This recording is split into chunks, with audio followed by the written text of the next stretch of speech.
Do the Buffalo Bills make it back to the AFC Championship game, or does it end in Denver? My predictions and more are coming your way today on Locked On Bills.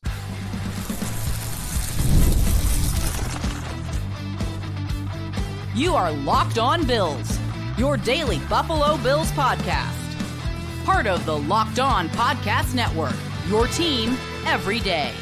What's up, Bills Mafia? It's Joe Marino, author of the Herd Mentality Substack, co-host of the Locked On NFL Scouting Podcast, co-host of the NFL First Read Podcast, and I'm your host of Locked On Bills.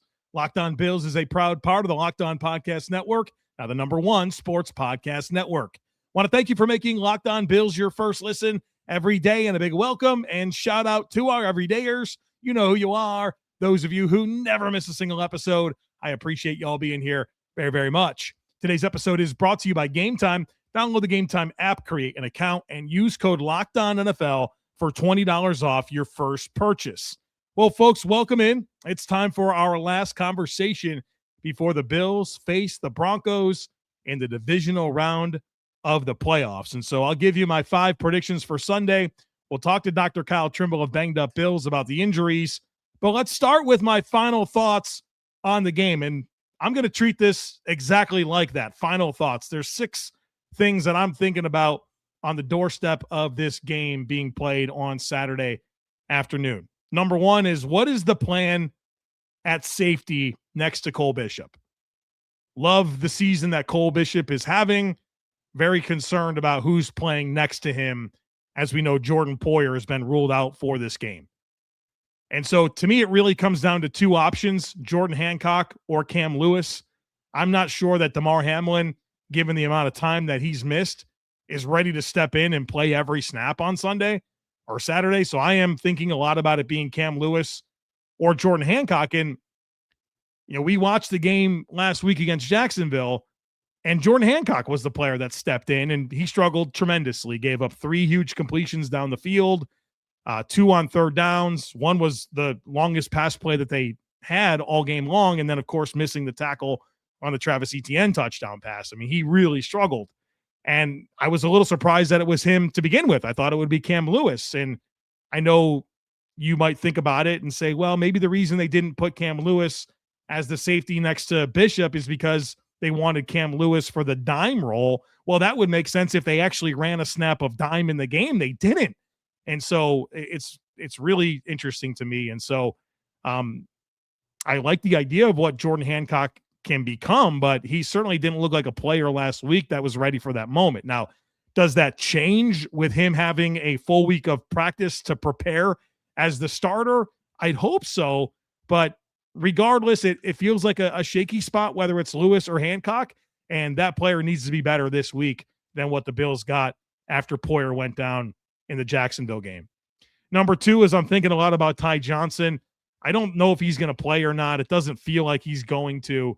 And, this is a Denver Broncos defense that likes to blitz, one of the most blitz aggressive defenses in the entire league. And we know that's where Ty Johnson really helps, not only in pass protection, but in the screen game. He's a good receiving back. I mean, Josh Allen repeatedly calls him the best third down back in the game. Let's not act like it wouldn't be a big loss in this game. And so, the Bills will have to figure it out without him. Maybe the consequence to that is that you get more James Cook, which I don't think anyone's going to complain about. Ray Davis has had some good moments the last few weeks. So you figure it out. But, Ty Johnson is really good at what the Bills really need in the backfield this week against this Denver Broncos defense. So that'll be something they'll have to overcome. The third thing that I'm thinking a lot about, of course, are the quarterbacks, Bo Nix and Josh Allen. No one's going to argue that Bo Nix is the better quarterback in this game. Josh Allen's the best quarterback in the league. But what's interesting about these 2 quarterbacks against these 2 defenses is that these defenses don't play the way that the quarterbacks are most successful. So Bo Nix is a quarterback where his splits passing against man coverage are far greater than against zone. Well, the Bills are going to play a lot of zone coverage. Josh Allen is a quarterback, and his splits are way better against zone than man, and Denver is the 2nd highest rate of man coverage team in the NFL. And so, yeah, it's not stylistically the defenses that you would prefer for either quarterback. I feel really good about the Bills' chances of really limiting Bo Nix. We kind of got into that on Bill's Squad on Thursday. So I encourage you to go back and listen to that. But, obviously it's a really interesting contrast of how these quarterbacks have performed and then what style of defense they're getting on Saturday afternoon. Number 4 is I'm thinking a lot about the Broncos special teams because Sean Payton's a little crazy. He's always very aggressive on special teams in particular. And, he's the guy that in the Super Bowl against the Colts, they were down 10-6 at halftime. They do the surprise onside kick. They recover it, and they go on to win the game 31-17. A lot of people would point to that play as, a real shift in the entire game. And we've seen him consistently do aggressive things on special teams. And so the Bills are going to have to be really dialed in on the possible fakes and wrinkles that could come special teams wise and not lose a possession because, you weren't ready for the element of surprise, which we know Sean Payton loves when it comes to special teams. Number 5, I'm thinking a lot about Keon Coleman. What an opportunity, right? I mean, unfortunately, Josh Palmer, Tyrell Shavers, and Gabe Davis in the last week and a half all went on injured reserve. And this puts Keon Coleman front and center. And the year hasn't gone the way Keon hoped, or I think anyone hoped, but the opportunity for everything to change right now is right here.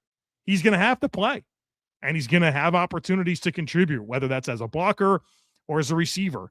And I hope that everyone is forward thinking here because the Bills need Keon and Keon needs to do it.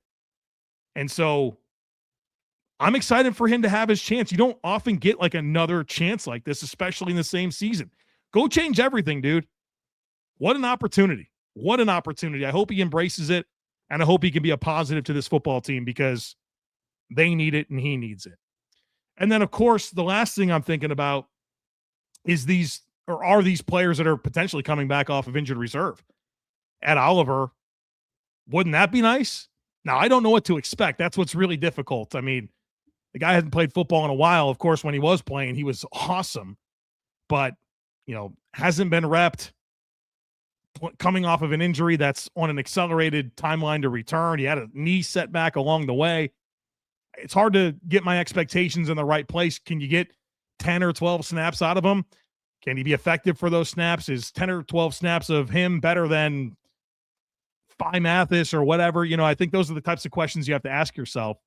Ultimately, if you don't win this game, there is no tomorrow. And so, obviously that probably affects timelines, but I love the idea. I just don't know what to expect. Curtis Samuel feels like he's got to come back and play. I don't know that any of the injuries he was dealing with are anything that would keep him out for this long. It feels like he was more stashed on injury reserve. And then, hey, we'll bring you back if we need you. Well, here we are. We need you.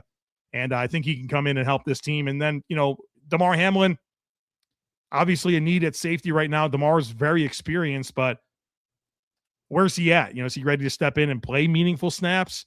I'm not sure. So, on one hand, it's really intriguing to consider the possibility of any of those players returning while simultaneously really wondering what they have to offer. I think the one that you feel most comfortable with is Curtis Samuel. But the one you'd really want to step in and be the guy they're supposed to be is Ed Oliver.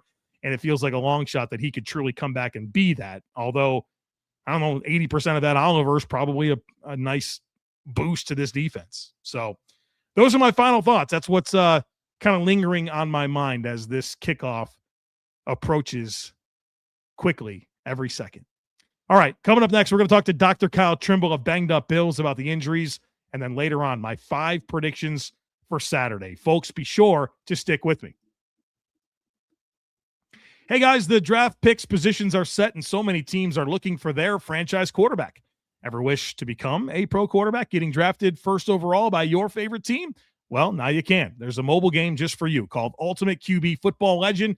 In this game, you step into the cleats of a number 1 draft pick quarterback, and it's your job to lead your team to greatness, to help turn a failing franchise into a dynasty. This is the number 1 QB career mode game on the mobile app stores, and it introduces the most realistic environments with full career control. You're going to sign contracts, train and upgrade yourself, build chemistry and develop your teammates. You're going to give input to your general manager on roster moves, play the actual games in 2D, and rise through the ranks to become a pro football legend. You'll deal with the ups and downs of a quarterback career, from rookie nerves to playoff drama, and every choice shapes your journey. Ultimate QB is totally free to play, has no ads, and works 100% offline. Perfect for when you want to sneak in a game or two on the go. Just head over to ultimate-qb.com. That's ultimate-qb.com, or search for Ultimate QB in your app store. And we've got something special just for you. Use our promo code LOCKEDON in all caps in the game store to get a free boost at the start of your career. Ultimate QB, football legend QB1, it's your legacy. As the new year gets going, a lot of people are trying to simplify their routines, and dinner is a big one. Between busy work days, cold winter nights, and packed schedules, having an easy, reliable dinner plan makes a huge difference. That's where Home Chef comes in. Home Chef takes the stress out of cooking by delivering fresh, pre-portioned ingredients right to your door. With easy-to-follow recipes that actually taste great, they're rated #1 by users of other meal kits for quality, convenience, value, taste, and recipe ease, and it's easy to see why. Meals come ready to fit in your schedule, 30-minute recipes, oven-ready trays, or quick lunches. There's over 30 weekly options, including family-sized meals and different dietary choices. And the recipes are simple, but they feel elevated, even restaurant quality, with dishes co-created by chefs like Gordon Ramsay. It's going to save you time and money. Home Chef customers save an average of $86 a month on groceries. For a limited time, Home Chef is offering our listeners 50% off your first box, free shipping, and dessert for life. Just go to homechef.com/lockedon. That's homechef.com/lockedon for 50% off your first box,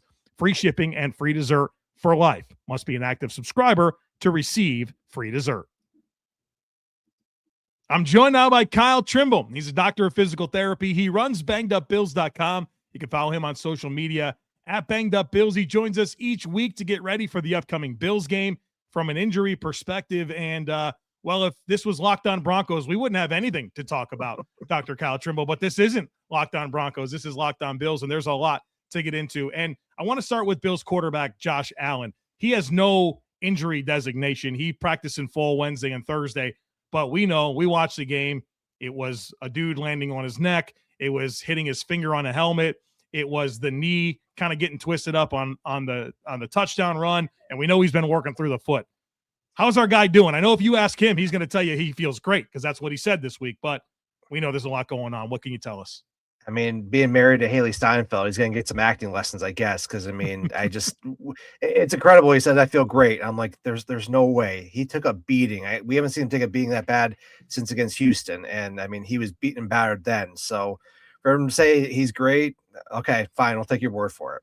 But he did get beat up on Sunday. You know, we saw him go into the concussion tent briefly when Josh Hines-Allen fell on him. Thankfully, he was okay. And then we saw him hit the knuckles, his index finger off Osiris Torrance's helmet. Thankfully, he didn't have to really require any medical assistance or assessment, and didn't really see any touch problems with the ball there. So hopefully more hurt than injured, but they do have to report that in the injury report. And then the knee, that scared me. I think that scared everybody. I mean, we saw the knee starting to hyperextend, and I think his saving grace was he was able to start falling off to the left, which took the pressure off the knee. If he had stayed where he was at by like having his upper body supported by another player, then I think we could have saw a much different outcome. But the fact that he's able to start falling off to his left took the pressure off and then allowed them to fall on each other rather than I think it was Josh Hines-Allen again falling through the back of the knee there. So that was definitely scary. Thankfully, he just bounced right back up. I don't know, he's Gumby, I guess. So I did see him throwing at practice today. Nick Sabato of Niagara Gazette did show him throwing. He was throwing fine. He was flexing out that left knee because that is his front leg when he steps through it there. I'm sure there's some soreness in there. I'm sure it hurts a little bit when he's really running on it, but he's going to get some type of injection, some type of medication to kind of get him feeling good before the game. Maybe wear a brace if he really feels need to, but we know it's going to take much more than that injury to get him out of the game there, even temporarily. And then finally, that right foot injury that he's been working through since Cleveland. They said it was an old bone injury. This was reported by Ian Rappaport of NFL Network. So looking at that, he hadn't been on the injury report previously for any right foot injuries. He had a left foot injury in like week 12, week 14 of 2021 season against Tampa Bay. So looking back, he had been on the injury report twice before for right ankle injuries. One was a pretty significant high ankle sprain and an MCL sprain back in 2020 when Joey Bosa, of all people, took him down, and he was fine with that there. The other one was a right ankle injury when he was playing against the Houston Texans last year, like week 5. He had rolled his ankle and there wasn't anything of it. I think he was on the injury report for a week or 2. But they said an old bone injury. Knowing how right ankle sprains can sometimes lead to Jones fractures or avulsion fractures. I wonder if he didn't have something like that there where he rolled the ankle and maybe a avulsion fracture happened where a piece of the bone got chipped off when he rolled the ankle. They call it an ankle because that's what it was at the time. And then it just healed up just fine because there's a great blood supply. And then when he went over the foot, trying to get away from Myles Garrett in week 16 against the Browns, I wonder if he aggravated the area and potentially caused a stress reaction. That would also make sense why they want to continue doing x-rays to make sure that the area wasn't worsening at all there. So we haven't gotten any reports at all since the Eagles game that he's had any more imaging, but I'm sure they're checking him out on a regular basis and make sure he's good to go with everything. But like I said before, it's going to take much more than any of these injuries to get him, sitting down on the bench for, more than just the defense playing. It's incredible what he plays through. Yeah, so that start streak is pretty incredible, and it becomes more and more incredible every time you watch the man play. A couple players that are listed as questionable for this game, Ty Johnson and Terrell Bernard. Terrell Bernard has been limited in practice all week with a calf designation, but Ty Johnson's been do not practice Tuesday, Wednesday, limited on Thursday with his ankle. Game day designation is questionable. You feel like either of these players can go? I don't know how Bernard can go. He's just been so beat up this year. I mean, if he was old Yeller, we take him out back. I mean, it's just been rough for him. And I know he wants to be out there available for his teammates, and he's a captain, and he wants to show how tough he is. But we've seen when he plays, he just is not effective. And I think he would at least tell you that. Like, I'm glad that guys are want to be tough and get through there, but at some point, are you a detriment to the overall product on the field? And at this point, he's demonstrated that. And we've seen that how well Shaq Thompson has played in his place there. So keep Bernard in there for depth, but I mean, he's had so many different stuff. Keep him healthy. And then, if you do activate him, have him sitting on the bench as depth in case Shaq Thompson goes down. But right now, you have enough linebackers on the roster, I believe, right now, and let him just continue to get rest. And hopefully maybe he's ready should the Bills advance. As for Ty Johnson, he's in the same exact spot he was at last week there. He said, do not participate, and then limited. He was going through warm-up drills. We saw the same thing last week.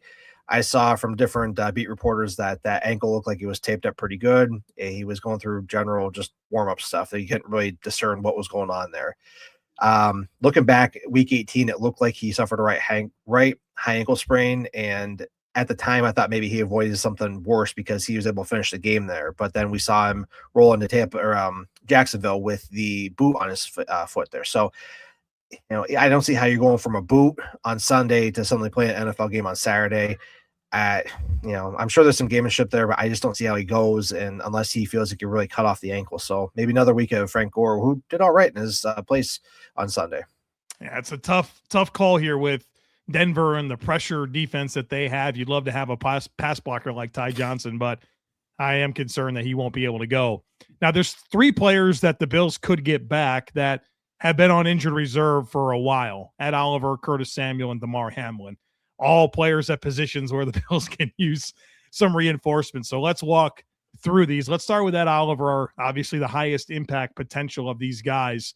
Bicep injury, limited all week, questionable for the game. One note here is obviously Friday at 4 p.m. Eastern time, we're going to know all these answers based on who the Bills activate or who the Bills elevate from the practice squad. So that'll be like the big moment of really kind of piecing this all together. But until then, we have you as the guy that can point us in the right direction. What do you have on Oliver?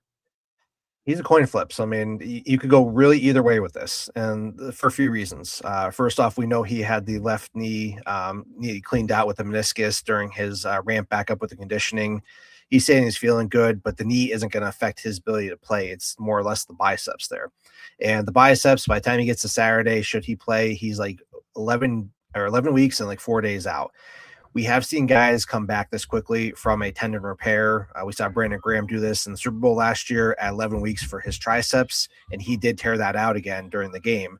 And then we also saw J.J. Watt do that against us in the 2019 wildcard round. He came back from a pectoral tendon tear in like 10 weeks. I mean, it was impressive what both of those players were able to do to be available for their team. So it comes down to where he's at. I know that they can shave some time off, and it's the playoffs. That's why it's like, okay, maybe you can go. We didn't see him wearing a red non-contact jersey this week. We saw the elbow brace on the left side. We don't know how much he's doing in practice, and I'm sure there's some gamemanship. I know that the Bills don't want too much out there in terms of what the media is recording there. So if he doesn't play this week, I mean, he certainly plays next week.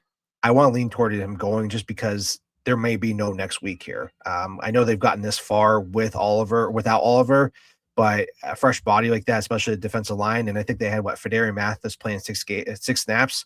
Who's to say you don't get 10 snaps out of Ed Oliver, ramping them back up? I mean, I could see that scenario. And the key thing with this is you're going to have more of the work inside. He's not going to have to get his body too far outside where he's got to tackle, but he's not going to have to overextend that biceps there too much. So do you put him out there, get him some key snaps, goal line stuff, and just try to get his feet underneath him and say, hey, I got back out here this quickly. But it's going to come down to if he's cleared.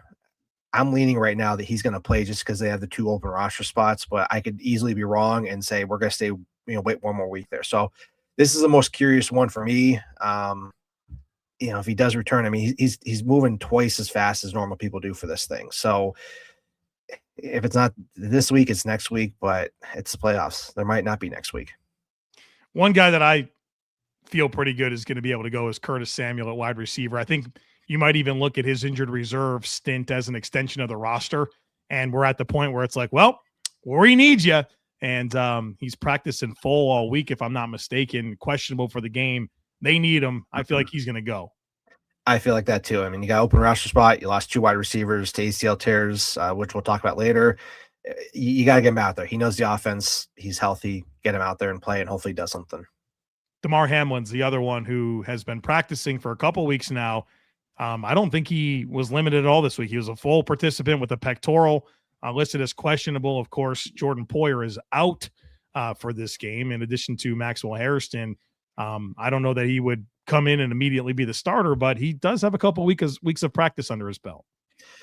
That's a tricky one. I mean, you got 2 open roster spots. You got 3 guys that can come back from injured reserve. Who do you put up there? I mean, we know Samuel's probably going to be one of those guys. So it leaves you one spot between Oliver and Hamlin.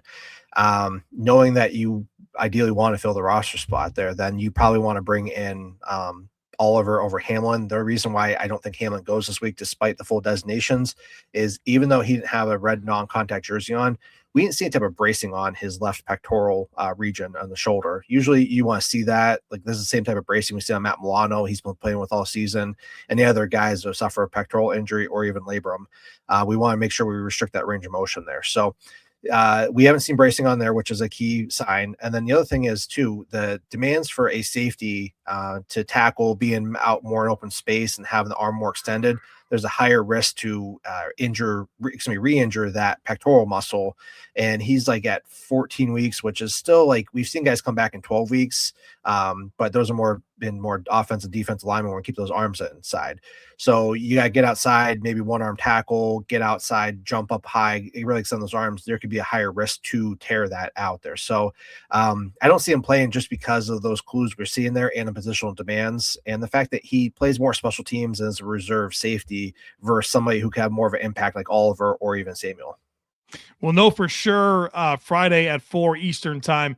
Before we get out of here for this segment, I do want to bring up Tyrell Shavers and Gabe Davis. Both suffered torn ACLs against the Jaguars. Gabe Davis, it wasn't hard to kind of see what happened there. Swelling was huge. He showed some pictures on Instagram, but Tyrell Shavers tore his ACL and then played in the second half, including 10 of 11 plays on the last 2 drives. An unbelievable situation, gut-wrenching for both of these guys, especially Shavers, who has, worked so hard to be in this spot, and he's making an impact, not necessarily always catching the ball, but with how he contributes on special teams and how he blocks. I think he's kind of won over a lot of people, and we're all pretty gutted to see his season end, especially like that. Absolutely. I mean, it was sad when you heard the news for both of those guys. Hitting on Davis first, he took a pretty hard hit to the knee. I mean, you knew it was at least an MCL, and you're hoping that he avoided ACL. Unfortunately, that was the case there. This is the same knee he injured last year in Jacksonville, where he fully tore his PCL and then tore his meniscus. So he worked real hard to get back up to speed there, and then it just happened again. But this previous knee injury did not lead to him suffering an ACL tear. It just happened to be on the same side.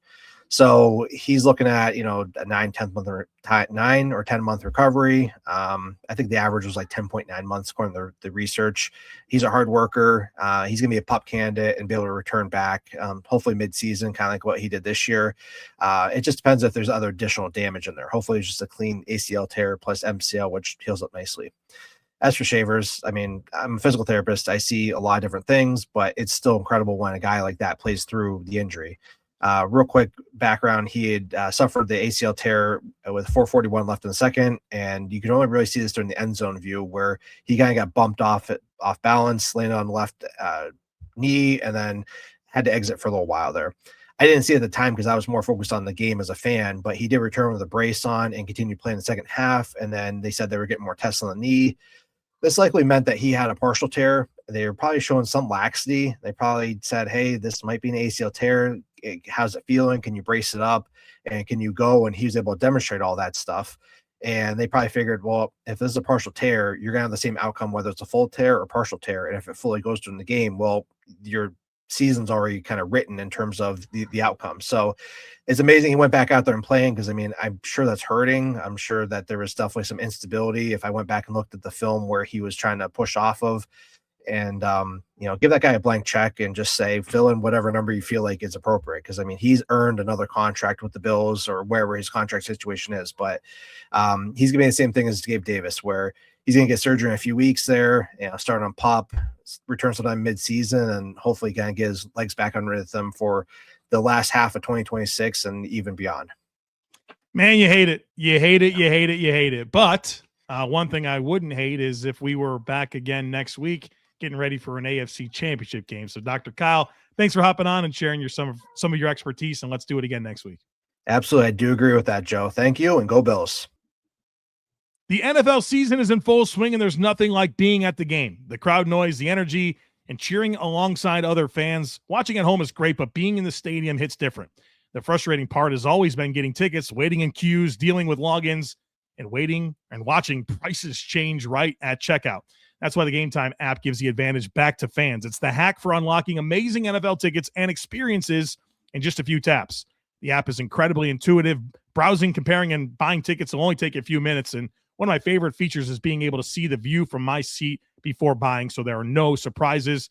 And you're also going to love that all the fees are included up front. So the price you see is the price you pay. So take the guesswork out of buying tickets with Game Time. Download the Game Time app, create an account, and use code LOCKEDONNFL. That's LOCKEDON NFL for $20 off your first purchase. Terms apply. Again, create an account and redeem code LOCKEDONNFL for $20 off. Download the Game Time app today and get back to being there live. The playoffs are here, and FanDuel is officially in playoff mode. Every game day during the NFL playoffs, FanDuel is giving customers even more ways to get in on the action, because right now, every NFL playoff game day, FanDuel users get a profit boost pack waiting for them inside the app.